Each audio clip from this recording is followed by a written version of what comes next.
എടുത്താലും ആശാനും ഉണ്ടാവും. ഇന്നലത്തെ ഞാൻ നട്ട പേരയ്ക്ക കേട്ടോ, 2 പേരയ്ക്ക ഉണ്ടാവും. താഴെ 2 ഉണ്ടായിരുന്നു. താഴെ 2.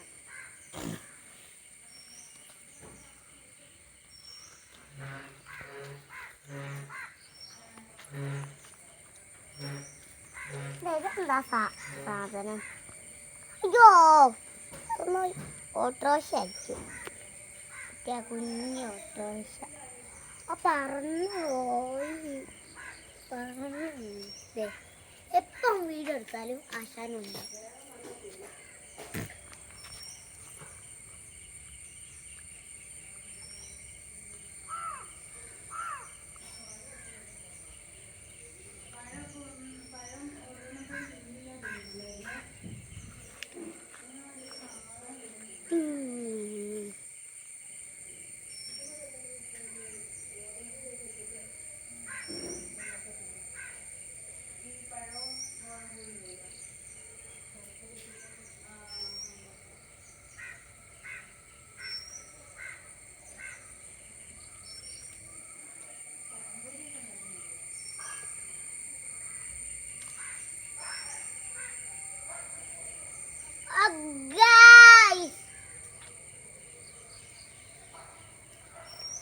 നോക്കൂ ഗായ്സ്, നോക്കൂ ഇത്ര വീഡിയോ ആണ്. നമുക്ക് അടുത്ത വീഡിയോയിൽ കാണാം. Bye guys.